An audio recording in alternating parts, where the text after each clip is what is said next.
नाम 7/12 अभिलेख में आ गया। नामांतरण प्रविष्टि हो गई। संपत्ति पत्रक में नाम दर्ज हो गया। तो क्या अब आप उस जमीन के वैधानिक मालिक बन गए? सुप्रीम कोर्ट ने 6 मई 2026 के अपने महत्वपूर्ण फैसले में स्पष्ट कहा, केवल राजस्व अभिलेख या नामांतरण प्रविष्टि किसी व्यक्ति को संपत्ति का वास्तविक मालिक नहीं बनाती। सुप्रीम कोर्ट ने कहा कि राजस्व अभिलेख मुख्यतः राजस्व संबंधी उद्देश्य और राजस्व प्रशासन के लिए होते हैं। वे अपने आप स्वामित्व अधिकार उत्पन्न नहीं करते और केवल नामांतरण के आधार पर स्वामित्व घोषित नहीं किया जा सकता। यह फैसला है वाडियाला प्रभाकर राव बनाम आंध्र प्रदेश सरकार। और इस निर्णय में सुप्रीम कोर्ट ने अपने पूर्व के महत्वपूर्ण निर्णयों के सिद्धांतों की भी पुनः पुष्टि की, जैसे अनाथुला सुधाकर बनाम पी बूची रेड्डी, रविंदर कौर ग्रेवाल बनाम मंजीत कौर, वसंता बनाम राजलक्ष्मी। परिचय, इंट्रोडक्शन। दोस्तों, मेरे YouTube channel legal information law insights में आपका स्वागत है। मैं हूं एडवोकेट मुकुंद महाजन। मुझे यह बताते हुए अत्यंत प्रसन्नता हो रही है कि हमारे चैनल ने 1 लाख सब्सक्राइबर्स का महत्वपूर्ण पड़ाव पार कर लिया है और हमें यूट्यूब का सिल्वर क्रिएटर अवार्ड भी प्राप्त हुआ है। आप बिना कोई राशि भुगतान किए अभी इस चैनल को निःशुल्क सब्सक्राइब कर सकते हैं।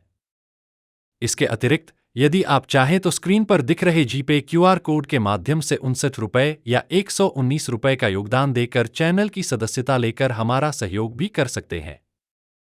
आपके निरंतर विश्वास और समर्थन के लिए हृदय से धन्यवाद। अब आइए आज के विषय की ओर बढ़ते हैं और भारतीय कानून में उसकी सही कानूनी स्थिति को समझते हैं। भाग 1, नामांतरण आखिर होता क्या है? नामांतरण का अर्थ है किसी संपत्ति से संबंधित राजस्व अभिलेखों में नाम बदलना। जब कोई जमीन खरीदी जाती है, विरासत में प्राप्त होती है, बंटवारा होता है अथवा दान पत्र या त्याग पत्र के माध्यम से हस्तांतरित की जाती है, तब राजस्व अधिकारी अपने अभिलेखों में नए व्यक्ति का नाम दर्ज करते हैं। महाराष्ट्र में इसे सामान्यतः नामांतरण प्रविष्टि, फेरफार, दाखिल खारिज, 7/12 हस्तांतरण अथवा संपत्ति पत्रक हस्तांतरण कहा जाता है। लेकिन यहां सबसे महत्वपूर्ण कानूनी बात यह है कि नामांतरण का मुख्य उद्देश्य स्वामित्व तय करना नहीं, बल्कि राजस्व प्रशासन बनाए रखना होता है। अर्थात सरकार यह अभिलेख रखती है कि जमीन पर कब्जा किसके पास है, खेती कौन कर रहा है और भूमि राजस्व या कर कौन देगा। इसलिए केवल किसी व्यक्ति का नाम 7/12 अभिलेख, संपत्ति पत्रक अथवा नामांतरण प्रविष्टि में दर्ज हो जाने से वह स्वतः उस संपत्ति का वैधानिक मालिक नहीं बन जाता। सुप्रीम कोर्ट ने अनेक निर्णयों में स्पष्ट किया है कि नामांतरण प्रविष्टियां राजस्व संबंधी उद्देश्य के लिए होती हैं और वे स्वामित्व अधिकार उत्पन्न या समाप्त नहीं करती। हालांकि राजस्व अभिलेखों का प्रमाणिक महत्व पूरी तरह समाप्त नहीं होता और उनका महत्व प्रत्येक मामले के तथ्यों तथा सहायक दस्तावेजों पर निर्भर करता है। भाग 2, सुप्रीम कोर्ट का फैसला दिनांक 6 मई 2026। वाडियाला प्रभाकर राव बनाम आंध्र प्रदेश सरकार। प्रकरण क्रमांक, विशेष अनुमति याचिका, दीवानी क्रमांक 27590/2025। विशेष अनुमति याचिका, दीवानी क्रमांक 27590/2025 से उत्पन्न दीवानी अपील। Citation 2026 INSC 450। न्यायालय बटा पीठ, भारत का सर्वोच्च न्यायालय। पीठ न्यायमूर्ति पंकज मित्तल और न्यायमूर्ति SVN भट्टी। भाग 3, इस प्रकरण की पूरी पृष्ठभूमि क्या थी? यह मामला तेलंगाना, पूर्व आंध्र प्रदेश के खम्मम जिले के कलवालनगरम गांव स्थित लगभग 600 एकड़ भूमि से संबंधित था। सरकार इस भूमि को आरक्षित वन भूमि घोषित करना चाहती थी। विवाद की शुरुआत वर्ष 1950 में हैदराबाद वन अधिनियम के अंतर्गत जारी एक राजपत्र अधिसूचना से हुई। अपीलकर्ताओं का दावा था कि उनके पूर्वजों को वर्ष 1933 1343 फसली में इस भूमि के लिए पट्टे बटा अनुदान दिए गए थे और तब से उनके नाम राजस्व अभिलेखों, पहानी प्रविष्टियों तथा नामांतरण अभिलेखों में दर्ज थे। उनका तर्क था कि पट्टे दिए जाने के बाद सरकार ने अपने स्वामित्व अधिकार समाप्त कर दिए थे और भूमि का वैध अधिकार उनमें निहित हो गया था। दूसरी ओर, सरकार का कहना था कि यह भूमि वास्तव में वन भूमि है और दावेदार कथित पट्टे अथवा मूल स्वामित्व दस्तावेज प्रस्तुत करने में विफल रहे। वर्ष 2003 में संयुक्त कलेक्टर खम्मम ने दावेदारों का आवेदन खारिज कर दिया, जिसमें उन्होंने अपनी 600 एकड़ भूमि को प्रस्तावित आरक्षित वन क्षेत्र से बाहर रखने की मांग की थी। इसके बाद दावेदारों ने आंध्र प्रदेश उच्च न्यायालय में रिट याचिका दायर की। एकल न्यायाधीश ने दावेदारों के पक्ष में निर्णय दिया और कहा कि राजस्व अभिलेख तथा ऐतिहासिक प्रविष्टियां उनके दावे का समर्थन करती हैं और वन अधिसूचना अधिकार क्षेत्र से परे है। लेकिन बाद में खंडपीठ ने इस निर्णय को पलट दिया। खंडपीठ ने कहा कि केवल राजस्व प्रविष्टियां स्वामित्व सिद्ध नहीं करतीं, विशेषतः जब मूल पट्टे और स्वामित्व की श्रृंखला उपलब्ध न हो। अंततः मामला सुप्रीम कोर्ट पहुंचा।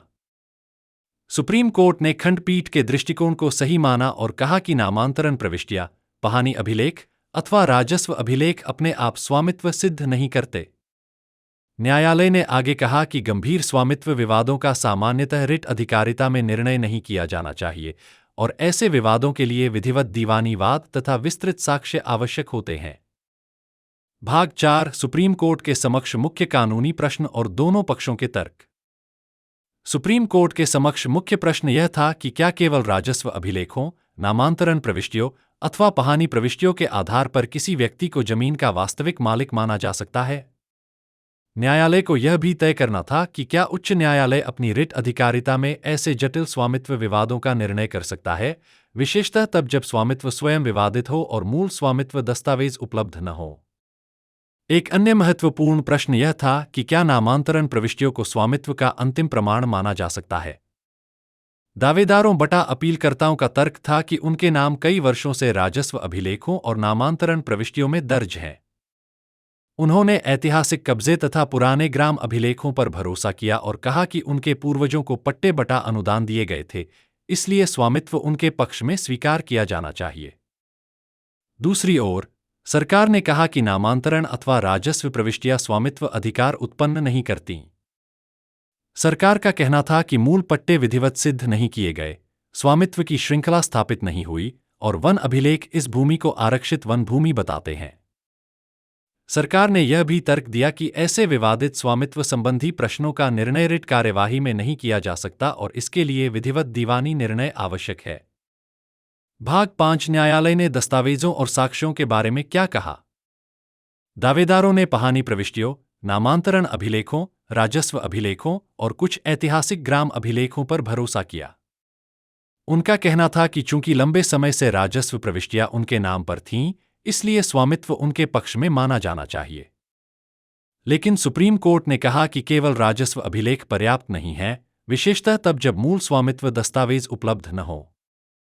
न्यायालय ने विशेष रूप से कहा कि कथित पट्टे विधिवत सिद्ध नहीं किए गए और वैध स्वामित्व श्रृंखला स्थापित नहीं हुई। सुप्रीम कोर्ट ने स्पष्ट किया कि नामांतरण प्रविष्टियां केवल राजस्व संबंधी उद्देश्य के लिए होती हैं और वे स्वामित्व अधिकार उत्पन्न या समाप्त नहीं करती। न्यायालय ने कहा, राजस्व अभिलेख स्वामित्व का दस्तावेज नहीं है। और आगे कहा, नामांतरण न तो स्वामित्व उत्पन्न करता है और न ही उसे समाप्त करता है। न्यायालय ने यह भी स्पष्ट किया कि जहां स्वामित्व गंभीर रूप से विवादित हो, वहां न्यायालयों को पंजीकृत स्वामित्व दस्तावेजों, मूल अनुदानों, हस्तांतरण पत्रों और वैध स्वामित्व श्रृंखला पर अधिक भरोसा करना चाहिए, न कि केवल राजस्व प्रविष्टियों पर। हालांकि न्यायालय ने यह भी माना कि कुछ परिस्थितियों में राजस्व अभिलेख सहायक प्रमाणिक महत्व रख सकते हैं, लेकिन वे स्वामित्व का अंतिम प्रमाण नहीं हैं। भाग 6 सुप्रीम कोर्ट का अंतिम निर्णय। सुप्रीम कोर्ट ने अपील खारिज कर दी। न्यायालय ने कहा, राजस्व प्रविष्टियां स्वामित्व नहीं, नामांतरण स्वामित्व अधिकार नहीं, मूल स्वामित्व दस्तावेज आवश्यक हैं।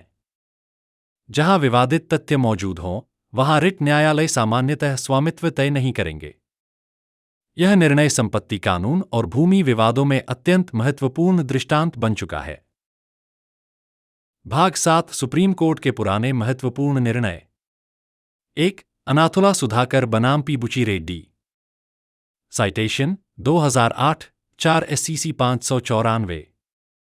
यह संपत्ति विवादों में किस प्रकार का सिविल वाद दायर किया जाना चाहिए, इस विषय पर सुप्रीम कोर्ट का अत्यंत महत्वपूर्ण निर्णय है। सुप्रीम कोर्ट ने निम्नलिखित वादों के बीच का अंतर स्पष्ट किया। स्थायी निषेधाज्ञा परमानेंट इंजंक्शन का वाद, स्वामित्व घोषणा डिक्लेरेशन ऑफ टाइटल का वाद, कब्जा प्राप्ति पोजेशन का वाद। सुप्रीम कोर्ट ने कहा, जहां स्वामित्व टाइटल विवादित हो वहां केवल निषेधाज्ञा का वाद पर्याप्त नहीं होता। कोर्ट ने आगे यह भी स्पष्ट किया, राजस्व अभिलेख रेवेन्यू एंट्रीज स्वामित्व का अंतिम प्रमाण नहीं होते। घोषणात्मक वाद डिक्लेरेटरी सूट आवश्यक हो सकता है। न्यायालय वास्तविक स्वामित्व दस्तावेजों की जांच करेगा। सुप्रीम कोर्ट ने आगे निम्नलिखित महत्वपूर्ण सिद्धांत निर्धारित किए। यदि कोई व्यक्ति विधिसम्मत कब्जे में है और कोई केवल उसके कब्जे में हस्तक्षेप कर रहा है, तो केवल निषेधाज्ञा का वाद पर्याप्त हो सकता है। यदि वादी के स्वामित्व पर क्लाउड अर्थात गंभीर संदेह या विवाद हो, तो वादी को केवल निषेधाज्ञा नहीं बल्कि स्वामित्व घोषणा डिक्लेरेशन ऑफ टाइटल भी मांगनी होगी। यदि वादी कब्जे से बाहर है और स्वामित्व भी विवादित है, तो वादी को स्वामित्व घोषणा, कब्जा प्राप्ति तथा निषेधाज्ञा तीनों राहतें एक साथ मांगनी चाहिए। यह निर्णय अत्यंत महत्वपूर्ण है क्योंकि कई संपत्ति संबंधी मामले केवल गलत प्रकार का वाद दायर करने के कारण असफल हो जाते हैं। 2. रविंदर कौर ग्रेवाल बनाम मंजीत कौर। Citation 2019 8 SCC 729। इस निर्णय में सुप्रीम कोर्ट ने प्रतिकूल कब्जा एडवर्स पोजेशन के सिद्धांत की व्याख्या की। कोर्ट ने यह भी कहा, केवल राजस्व रिकॉर्ड में नाम होना पर्याप्त नहीं है। निरंतर शत्रुतापूर्ण कब्जा कंटिन्यूअस हॉस्टाइल पोजेशन विधिक रूप से सिद्ध किया जाना आवश्यक है। यह निर्णय स्पष्ट करता है कि स्वामित्व ओनरशिप और राजस्व प्रविष्टि रेवेन्यू एंट्री दो अलग अलग अवधारणाएं हैं। यह निर्णय इसलिए भी अत्यंत महत्वपूर्ण बन गया क्योंकि सुप्रीम कोर्ट ने प्रतिकूल कब्जे से संबंधित एक महत्वपूर्ण विधिक सिद्धांत स्पष्ट किया। पहले सामान्यतः यह माना जाता था कि प्रतिकूल कब्जे का उपयोग केवल शील्ड अर्थात प्रतिरक्षा डिफेंस के रूप में ही किया जा सकता है, किंतु सुप्रीम कोर्ट ने कहा कि प्रतिकूल कब्जे का उपयोग स्वॉर्ड अर्थात आक्रामक दावा क्लेम के रूप में भी किया जा सकता है। अर्थात यदि किसी व्यक्ति ने विधिक रूप से प्रतिकूल कब्जे द्वारा स्वामित्व प्राप्त कर लिया है, तो वह स्वयं भी स्वामित्व घोषणा तथा कब्जा प्राप्ति हेतु वाद दायर कर सकता है यदि बाद में उसे बेदखल कर दिया जाए। हालांकि कोर्ट ने स्पष्ट किया कि प्रतिकूल कब्जा अत्यंत कठोर प्रमाणों द्वारा सिद्ध किया जाना चाहिए, जैसे वास्तविक कब्जा एक्चुअल पोजेशन, निरंतर कब्जा कंटिन्यूअस पोजेशन, खुला एवं शत्रुतापूर्ण कब्जा ओपन एंड हॉस्टाइल पोजेशन, विधि द्वारा निर्धारित अवधि तक कब्जा। 3. वसंता बनाम राजलक्ष्मी। Citation 2024 INSC 109। कोर्ट ने कहा, केवल स्वामित्व घोषणा मेयर डिक्लेरेशन बिना आवश्यक परिणामी राहत कॉन्सिक्वेंशियल रिलीफ के पर्याप्त नहीं हो सकती। कोर्ट ने आगे यह भी पुनः स्पष्ट किया, स्वामित्व विवाद साक्ष्यों के आधार पर तय किए जाते हैं, केवल राजस्व अभिलेख पर्याप्त नहीं होते। सुप्रीम कोर्ट ने स्पेसिफिक रिलीफ एक्ट 1963 की धारा 34 के सिद्धांतों पर भी विशेष जोर दिया। कोर्ट ने स्पष्ट किया कि यदि कोई व्यक्ति संपत्ति के कब्जे में नहीं है, तो केवल स्वामित्व घोषणा मांगना पर्याप्त या ग्राह्य नहीं हो सकता। ऐसी स्थिति में वादी को कब्जा प्राप्ति रिकवरी ऑफ पोजेशन जैसी परिणामी राहत भी मांगनी होगी। सरल शब्दों में, यदि कोई व्यक्ति स्वयं को मालिक बताता है लेकिन वह पहले से कब्जे से बाहर है, तो उसे केवल स्वामित्व घोषित करने की मांग नहीं करनी चाहिए, बल्कि उसी वाद में कब्जा वापस दिलाने की भी प्रार्थना करनी चाहिए। उचित परिणामी राहत न मांगने पर वाद खारिज भी किया जा सकता है। भाग 8 वास्तव में स्वामित्व कौन से दस्तावेज सिद्ध करते हैं? संपत्ति का स्वामित्व सामान्यतः निम्न दस्तावेजों से सिद्ध होता है: पंजीकृत विक्रय विलेख, हस्तांतरण विलेख, दान पत्र, विभाजन पत्र, त्याग पत्र, न्यायालय का डिक्री आदेश, सरकारी अनुदान बटापट्टा, पंजीकृत वसीयत जहां लागू हो। इसके मुकाबले निम्न दस्तावेज केवल सहायक प्रमाण के रूप में कार्य कर सकते हैं। नामांतरण प्रविष्टि 7/12 अभिलेख, संपत्ति पत्रक, कर रसीद, विद्युत बिल। लेकिन यह स्वामित्व का अंतिम प्रमाण नहीं है। भाग 9 संपत्ति पत्रक और 7/12 अभिलेख की कानूनी मान्यता क्या है? इसका यह अर्थ नहीं है कि 7/12 अभिलेख या संपत्ति पत्रक बेकार दस्तावेज हैं।